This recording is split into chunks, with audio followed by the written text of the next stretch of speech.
When we protect our systems, there's a lot of different vulnerabilities and threats we need to be aware of. And then we need to know the effective countermeasures. We have the obvious threats that most people think of when they think of threats. Most people think of viruses or malware. But an attacker can use many different ways to find out information we don't want them to have. One of those ways could be emanations. These are most often electromagnetic emanations, but there are definitely other types that will also compromise our data. And remember, it's not always just the data an attacker will target. They might just be building a more full picture of how we work, when we work, what we access, and how we access it. And some of that information can be disseminated from the electrical charges on our system or on a wire. If an attacker gets access to the motion sensor on your smartphone, they can piece back together all your keystrokes from the slight motion up and down, left and right, detected by the motion sensor when you type. Any emanation is an unintentional information-bearing signal, which, if it is accepted and analyzed, can lead to a compromise. We could technically protect against electromagnetic emanations with heavy metals, but then a regular laptop would weigh 80 pounds or 40 kilograms. We could do the same with Ethernet copper cables, but the cost would be extremely high and the cables wouldn't be practical to use. A solution for the copper cables could be using fiber instead, in areas where we think an attacker could maybe get access to the cables. An attacker could also use covert channels. A covert channel is anything that transports information that it wasn't intended for. One of those could be a covert timing channel. The definition of those is anything that affects the real-time response observed by the receiver. One of the most common examples of this would be if you enter a username and password. If you enter the wrong username, it takes 100 milliseconds to confirm, but if you enter a wrong password, it takes 600 milliseconds to confirm. You still get the same wrong password or username error, but because of the timing difference, you can tell which one of it was. If it takes 600 milliseconds, then you know the username you entered is correct. Now you just need to guess the password. A covert storage channel is hiding information through modification of a stored object. If a certain file has 0 kilobyte size, it means a certain thing. If it's above 100 kilobytes, it means another thing. If it's above 1000 kilobytes, it means a third thing.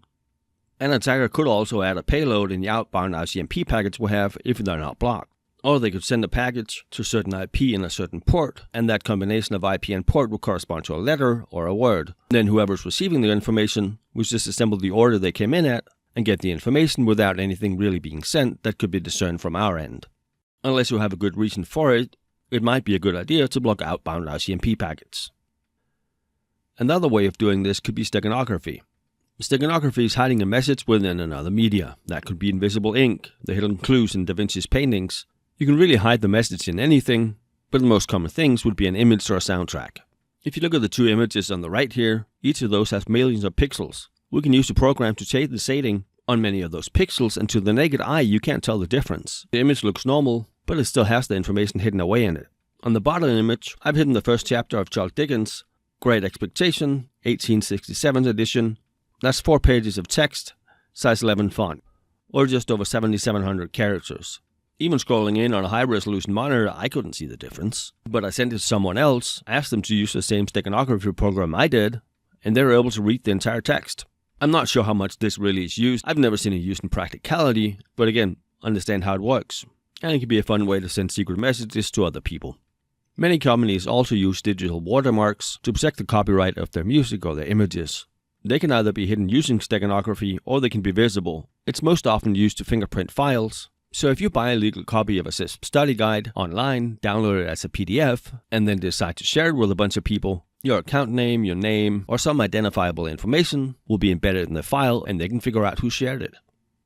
Malware or malicious code is really a catch-all name for all malicious software used to compromise our systems or our data. It comes in many shapes and sizes, but let's take a look at some of the most common ones. Viruses are one of the most common types of malware. They require some sort of human interaction and often find their way to your system on a USB stick or another portable device. When the program is executed, they replicate themselves by inserting code into other programs. Let's look at some of the different types of viruses. Macro or document viruses are written in a macro language and are embedded into documents. If you open a Word, Excel, PowerPoint, Outlook file, or whatever, the real document looks legit and the virus payload is hidden. Boot sector viruses are exactly what they sound like. They infect the boot sec or the master boot record on your computer, and then every time you power your computer on, the virus executes before the operating system starts. It is possible to get rid of these viruses, but they can really be a pain to identify and get rid of. Stealth viruses are logically named, luckily. They try to be stealthy and hide themselves from our OS and the antivirus software we have. Polymorphic viruses also try to hide themselves. They do that by changing their signature and thereby trying to avoid the antivirus signature detection. And if the polymorphic virus is written well, there'll be no parts that will be identical in different infections. And they can effectively avoid being detected by antivirus if we only use signatures. Most antivirus solutions today, though, uses both signature and behavioral patterns, which just means they keep an eye out for any abnormality, any unusual traffic, or anything else that looks out of the ordinary. Multipart or multipartite viruses spread across multiple vectors. They can often be hard to get rid of because if you clean the file infection, the virus might still be in the boot sector or the other way around. If you only think one sector is infected, you clean that, and then later replicates itself back to the section you cleaned. Worms are different. They spread through self-propagation. They don't need any human interaction. They do both the payload damage and replicate themselves through aggressive network use. But that also often makes them easier to spot. The more aggressive the worm is, the easier we can see it. Trojans are malicious codes that are embedded into another program that otherwise looks normal. Just like the Trojan horse, it looks to be one thing but really is something else. This is most often games, attachments, or websites where you click to do something. A rootkit replaces some of the OS of the kernel with a malicious payload. If it's a user rootkit, it will be on ring 3 of the ring model, and if it's a kernel rootkit, it will be on ring 0. Since it's now part of the OS of the kernel, it will launch every time we start the system. If we clean the entire system, but we miss the rootkit, everything will be reinfected as soon as we power it on. Logic bombs are malicious code that execute at a certain time or at a certain event. They're sitting dormant until some predefined event happens or doesn't happen. They most often use if-then statements. If Bob doesn't get an annual bonus over $10,000, then execute the malicious code. If time and date is May 15th, 2018 at 2:12 in the morning, then execute the malicious code. These could both be left behind by attackers after a successful attack or by disgruntled employees.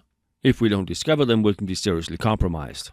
Packers are programs used to compress executable files, and they can be used to hide malware in the executable. In of themselves, they're neutral technology, they're not malicious or not, but they can be used to add malicious code onto a regular executable.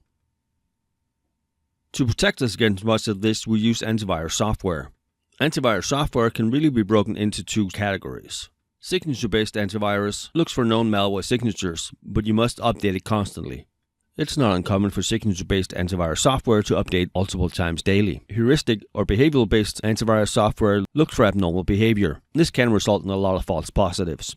The heuristic engine will go in and look for what's the normal behavior on your system. Use that as a baseline, and then anything that's outside of that would be detected as an abnormality. What if the system was infected before we got the antivirus software on there? It might think that the malicious traffic is now part of our baseline. And like I said, it might produce a lot of false positives. It might block traffic just because it's not seen before. Most antivirus software today, though, is a combination. They're both signature-based and heuristic, and the same really goes for the intrusion detection and the intrusion prevention systems we covered earlier. When we talk about malware, you should also know the difference between server-side or service-side and client-side attacks. A server or service-side attack is an attacker directly attacking a target. The outside attacker is directly targeting your backend database. If we have good defense in depth, we can either mitigate or completely avoid some of these attacks. And the term server-side or service-side doesn't mean they're attacking just servers. It means the attacker is directly aimed at their end target. They come to you. A client-side attack, on the other hand, is the client initiating.